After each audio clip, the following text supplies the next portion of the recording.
All right, everybody, welcome back to another episode of the Crypto 101 podcast. It is good to be here. I hope everybody's having a great day or morning or afternoon, evening, wherever you guys are in the world. You're in the right place because we are joined by CertiK. In fact, the VP of Marketing, Monier Jalal, who's coming at us today to talk all things crypto, blockchain. Monier, how are you doing today? Doing great. Thank you for having me. Yeah, no, we're excited. And I'm joined by my trusty compadre, Mr. Brendan Veeman. Brendan, how are you doing today? Things going good on your side of the country? Yeah, we're holding it down over here on the East Coast. Things are doing well. Still abnormally hot, but we're living in the great world of crypto. So it's hard to go wrong. There's been a crazy heat wave. I was just at Disneyland, and it was like 105 degrees. I was melting, but it was totally worth it. It was a ton of fun. Have you been there recently? Anybody? Disneyland, Monier? I've been to Disneyland, not recently, but I sympathize with you because I know it's exhausting doing the whole round. And, if it's in 105 heat or whatever, that's probably even worse. Yeah, it was pretty out of control. But speaking of heat, I mean, there's been a lot of heat here in the crypto world recently as well. There was, feels like there's exploit after hack after this or that. In CertiK, your guys' job is protect against hacks to audit smart contracts. So let's get a deep dive here on CertiK and what are you guys all about and what's your mission? Yeah, it's a great question. So I think you kind of hit the nail on the head. It's a little bit more expansion beyond auditing. You started out a while back doing auditing. 2018, and now things have obviously progressed beyond that. So in a nutshell, it is end-to-end security as it's demanded by the expansion of Web3. And what I mean by that is just as we kind of evolve in Web3 and grow that ecosystem, we are leading the way and paving the way in discovering and launching new services. And we'll go into those services as well later on, but that's pretty much in a nutshell. We've been around since 2018. And if you go to our website, you'll see a lot of the products that we have on the product pages themselves. And then you can look at our just leaderboard itself and look at all the projects that we have. Thousands of projects that are from all walks of life, all segments of life, and from large to small. So, yeah. Incredible. What does a smart contract audit look like? Yeah, great question. So it starts off in the kind of life cycle with the project approaching us as early as even having an idea of what they're going to launch. And they may not be at a point ready, and we still have that conversation about what their intentions are. But eventually it evolves into really a smart contract of code and available to us to have a look at. And our job really is to look at the code itself, do the analysis, walk through the code, have our security experts take a look at that and discover vulnerabilities and issues in that. Now, our job is not to fix those issues. We're there to provide a recommendation and a report. And if you go to our leaderboard, you'll see the thousands of projects that are there, and you'll see project pages that have the reports there for the community to take a look and see what issues are flagged and what have been remediated, what's outstanding. So in that whole process, from start to finish, we give the project the ability to fix any issues that we find and recommendations how to fix those to the point where eventually the report is released to the public for everybody to see. And that's available on our website. And I'm curious, what are the main differences when it comes to cybersecurity between Web 2 and Web 3? Yeah, that's a great question. When we talk about Web 2 security, we're more referring to security related to centralized issues, protection of centralized data or a website or an application, better centralized access controls for users. Web3 refers more to security around smart contracts and blockchains, specifically risk and vulnerability around code, and security insights around on-chain data. Suspicious. What I mean by on-chain data, I mean suspicious activity, transactions, fund movements. That's Web3. However, there's the so-called Web3 ecosystem is not made of purely Web3 building blocks. Web2 plays a big part in this. You've got on-off ramps to oracles, wallets, exchanges, NFT marketplaces, and those bring Web2 security into consideration. So you have concerns on wallet access, privilege access issues on Discord servers. You've probably seen, those being hacked and compromised through social networking attacks. And then you've got the exchanges themselves, which are driven out of applications or websites, and those fall prey to traditional Web 2 application types of attacks. So it's not a demarc completely between Web 3 and Web 2. There is interconnects between Web 3 and Web 2 in a Web 3 situation. Have you felt like the hacks are evolving? Are they changing? Here we are in middle of 2023. CertiK has been around for a lot longer than that. How have things changed since you guys first got founded? And what year was that, by the way? Yeah, it was 2018. Okay. And I think the growth of crypto has seen, new and emerging technologies, right? With the expansion of Web3 ecosystem itself. And with the ecosystem evolution and new technologies comes increasing threat landscape, right? So hackers look for new ways to exploit. One good example of that is the technology that drives new attacks is that for cross-chain bridges. Cross-chain bridges act as interconnect hubs between different chains. They were prevalent when they launched, I'd say about a year or so ago, and accounted for a good amount of lost funds. Only because the cross-chain bridge sits as an interconnect between multiple chains, making the exploit potential larger, right? So it really, the evolution of really hacks and exploits ties kind of closely to how the Web3 ecosystem and technologies introduced into the Web3 ecosystem evolves over time. So that's what we tend to see as we kind of look at this. Yeah. I'm curious, I think a lot of people at home are thinking like, man, crypto's got all sorts of different pitfalls and you don't know what you don't know. What are some of the key tools or best ways that the average consumer can kind of protect their crypto? Do you guys have any recommendations or best practices people at home can kind of follow? Yeah, I think I like that you've put security as part of the tool sets. And typically we don't see it there, but what we encourage folks to do is their research. And we recently launched Skynet for Community. And if you go take a look at that, you actually see there's a lot of information you need related to security and more on that site. So if you go to skynet.certik.com, you'll see a lot of the information. And there are tools all over the place, right? There are tools scattered everywhere. But it typically starts with the risk of the project. And you're trying to understand risk versus investment. And typically, right? And so you're going to look at the project itself, what level of risk is associated with that project. And for our case, when we put a security score around that, which ties to a lot of things, really the risk of the code, the sentiments of the project, the volatility of the market for that token, and so on. And then we go into details, obviously, on that. So it's not just a snapshot of what that looks like. It's more details in terms of the risk itself and how we came up with that. But I would encourage folks to go out there who are community investors and start at a central point where they can look at that information and then make their decisions based off that.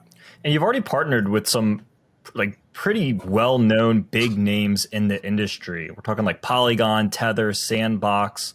How are you currently helping them and just, I guess, providing that extra layer of security for both them, but also just additional transparency for their users and their audience space? Yeah, great question. I mean, we typically partner across the board with folks that allow them to kind of publicize their credibility around security in a better way, or build confidence. And through that entire process of auditing as well as providing services, we also then help co-market promote them, or even flag them in our leaderboard to show that they've either gotten a high score or whatever score it is, and either they've got a leading badge of some sort that promotes them to be better out there. So those are things that we do to highlight the situation with the project, and they do appreciate that from that perspective, because we do have a good founding marketing layer that allows us to do that. A pretty big, large ecosystem around the marketing machine that does that for them. In terms of specific partnership, which are more strategic, you can go to our partner page, and there's a list of strategic partners there that we've signed up. And we pick partners carefully. It involves a better together strategy where we believe there's a longevity in providing security services with certain partnerships, at the same time expanding our presence and diversity across the ecosystems.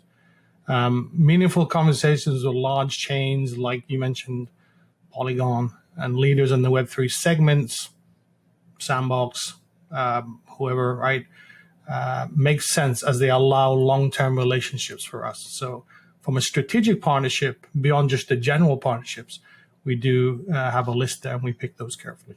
Very cool. Yeah, I'm curious, when your guys is, the auditors, they go through, they maybe find a bug, they report it back to the foundation or the development team. Is that kind of how it works? And there's kind of just a back and forth between your guys' developers and their developers, or is it kind of more of a platform or a program that a developer might sign up for and use the CertiK platform? Like, how does the actual process work? Yeah, so just highlighting a bit more about the process, it is a point where the code is shared. It's on some repository somewhere, and we then start doing the analysis of that code. And we will go through there, and then we will highlight those issues at different severities, anywhere from informational to medium to high to critical. And it's up to that project to then have the ability or be given the ability to go fix that. So we allow that time frame for the project to go through and fix those vulnerabilities. The entire process varies. Sometimes you get like, how long does an audit take? It kind of ties to the analogy of like, how long is a piece of string, right? Or it depends on the amount of code that's there, the technology that is behind it, the language that the code is written in, on and on. And, it depends, right? Right. But we can onboard within a couple of weeks, and then we start the process. Once we get availability of the code, we go through, have our experts who look at the code, and then produce the report, and then have the remediation happen, and then the final report goes out. Sometimes certain things don't get fixed. We highlight that in the report. That's available for people to see that, and it could be stuff that people are just deferring till later, which still is a risk, or they decide, from their perspective, the design doesn't warrant the fix, and they want to keep it as is. So again, we're not dictating that something should get changed, and we're not fixing stuff. We're just making recommendations. So that's the entire process. And then beyond that, there's situations where there's continuous assessment, where projects can come back to us and they have a change, an upgrade, a fork, smart contracts, and then we'll do another assessment of the code. Yeah, and you guys have done this for over $360 billion in digital assets, roughly 4,000 clients. You guys have detected in this process you've just described over 60,000 vulnerabilities. And you guys have a 70% market share, which is pretty incredible. So it's like, you guys have definitely made a name for yourself. And that's really good to see. And I guess my question is, How do you guys see your business developing so you could retain that awesome market share, so you could continue finding vulnerabilities? Are you guys going to be leveraging any certain new technologies or growing in any certain direction? Yeah, I mean, I think it ties back to the evolution. As we build more Web3 ecosystem blocks, introduce new technology, we inevitably expand the attack surface for hackers. Right. That's a given, right? And with that, you can expect to see more security solutions to solve those problems as they arise. I think there's a lot to be said around, stuff like fund tracing, mitigating or protecting measures to combat situations where funds are being drained. I think future maybe identity management starts to come into the solution more, but it really is tied to what problem we're seeing and how we address it. And we've gone through a good amount of evolution from 2018 till now because of that. When we saw the need to, beyond auditing, we saw the need to look at on-chain data for tracking suspicious activity. And that was something that we went after and then launched Skynet itself for that. And then we noticed in early 2021, that rug pulls were becoming more prevalent. And then obviously realizing that the human security issue of trust is a problem.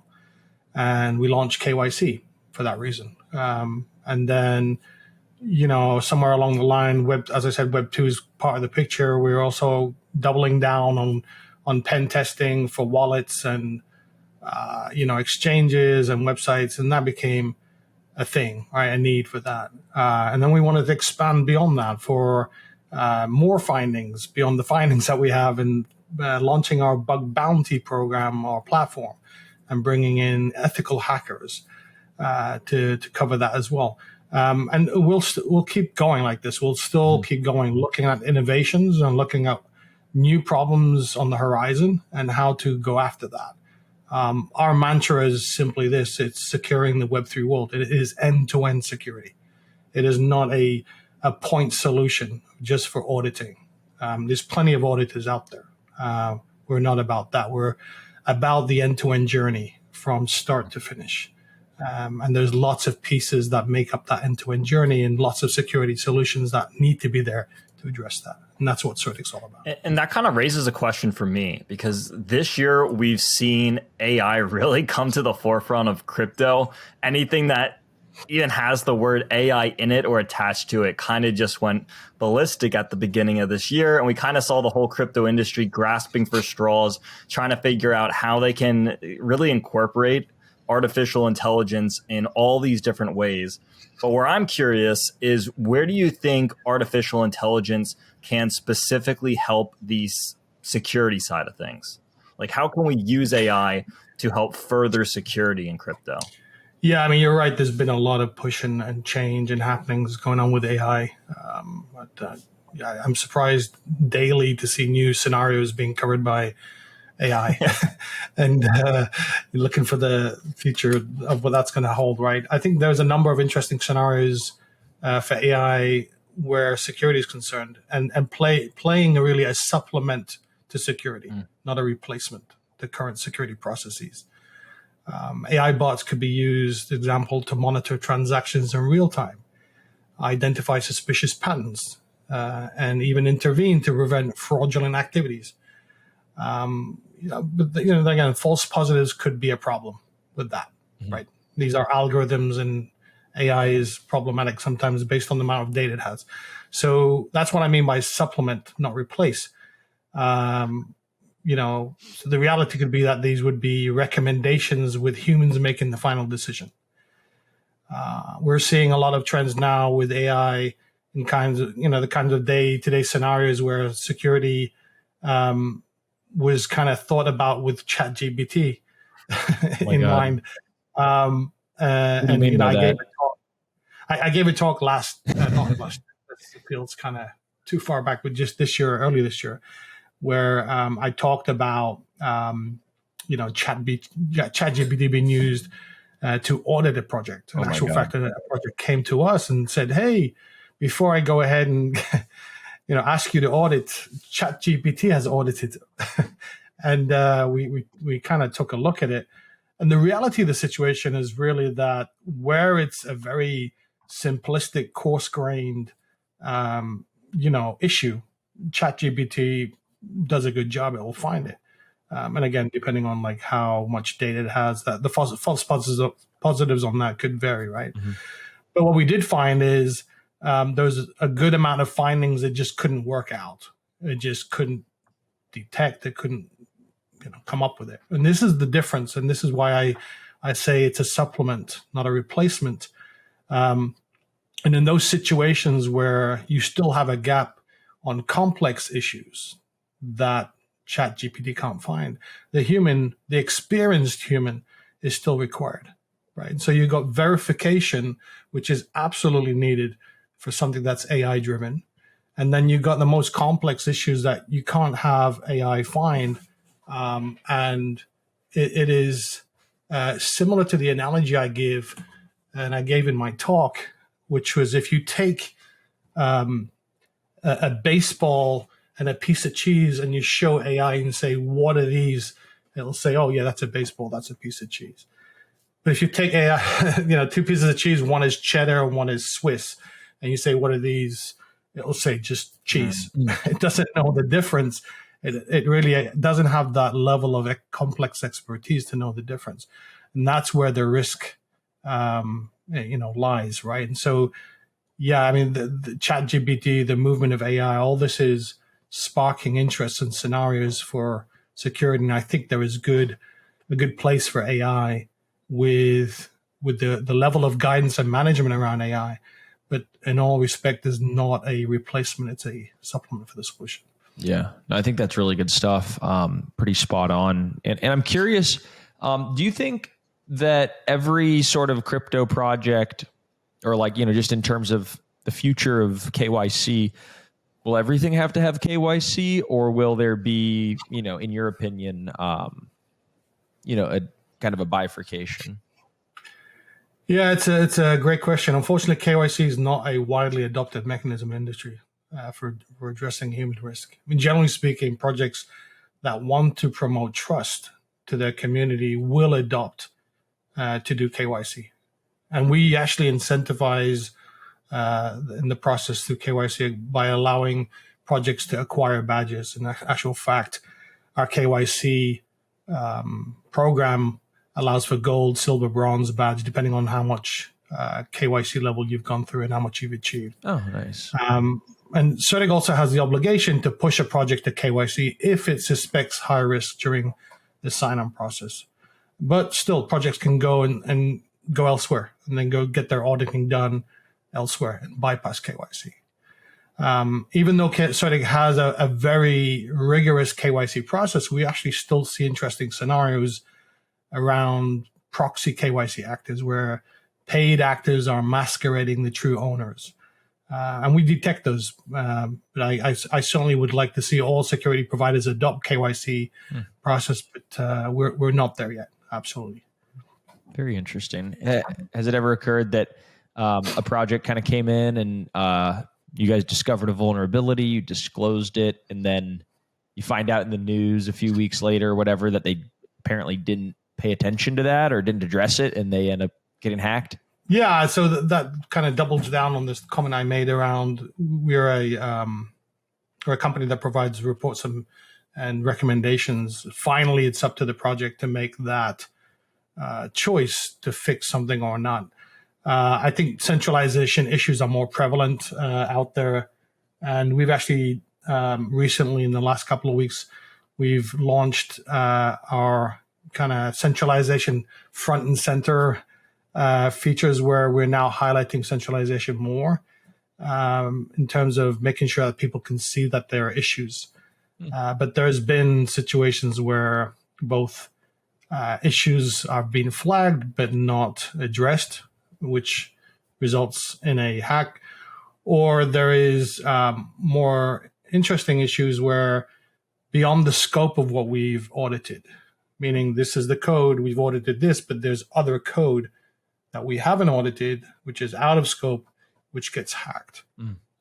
And so that is also an important statement where it's vital that you go into the project page and look at the report and understand the scope of the audit, what was audited, what issues were flagged. Totally. But yes, answer your question, we do get those scenarios where either A, the issues was not fixed, or B, it's out of scope, and that results in a hack. Without giving any names, have you ever had a project come to you and ask for a partnership or for help or to work with you, only to realize that something a bit more chaotic or wild was happening behind the scenes that you weren't originally informed about? I don't think so. I think at the end of the day, it's the scope of the project and what they cover with us. And we can only know what we see and what we audit. The best example really is a situation where there is truly scamming going on. And this is where KYC does help. And if we can't push a KYC because there is no ability to do that with the project, then that increases the risk. And so, yeah, there are situations where I can't name names, but where, because KYC wasn't done, something else happens later and the rug pull happens. Do you think that there's like inherent flaws in Solidity, which is the language of Ethereum? Like, is there inherent flaws that make its attack surface area just so large and all these vulnerabilities, or, is there a better? I don't know if that, Rust versus Solidity. I think it comes down to the developer secure coding at the end of the day. I think it's, in my philosophy, I keep saying this, like it's the redheaded stepchild. Security is just not a thing that's sexy, right? It's always left behind. But really, secure coding employs that you code securely early, and the whole process for that involves starting early, having the right security folks in there, looking at architectures to model attacks on your code, and find these vulnerabilities early. And it's just best practices and secure coding at the end of the day. And I think, you got developers who are trying to get out there as quick as they can with their next, big thing, right? And it's just, I think, principles and best practices to make sure that whatever language you're programming in, that you're following secure best practices and coding the right way, and not shortcutting just to get out the door, because the impact of finding the vulnerability early, is far less than if it was found after mainnet launch and the thing is out the door, right? It's just way different. Well, shoot, Monier, this was incredible. Get all your insights. One last kind of question before we let you go is just really, taking the perspective of a person who just kind of entered the crypto market. What's one word of advice, one word of wisdom that you, a veteran, can give to somebody who's just entering, how to protect yourself from some of these crypto scams, how to check and verify that something might be legit? Is there any tips or tricks you could leave us all with? Yeah, I think integrate security data as part of your own investment research. There are lots of great tools out there, but they're scattered everywhere, and some of them are incomplete. I think, this is why we launched Skynet for Community, to allow community investors everything they need to help make their decisions. And if you centralize things and have all that information at their disposal and available, then making those decisions becomes easier. But I would say always, in your investigation and research of what to invest in, integrate security as part of that whole process. That's the short answer of it. Yeah, love it. Well, good stuff. Thank you so much for joining us. And if everybody wants to follow you guys on Twitter, or maybe hop in the Discord, what channels could we point them to? Yeah, you can just go to Twitter and Surtic, and then CertiK Community for Discord. You'll find us there. Awesome. Well, thanks for joining us today. And for everybody at home watching, I hope you enjoyed, and we'll talk to you guys soon. Take care.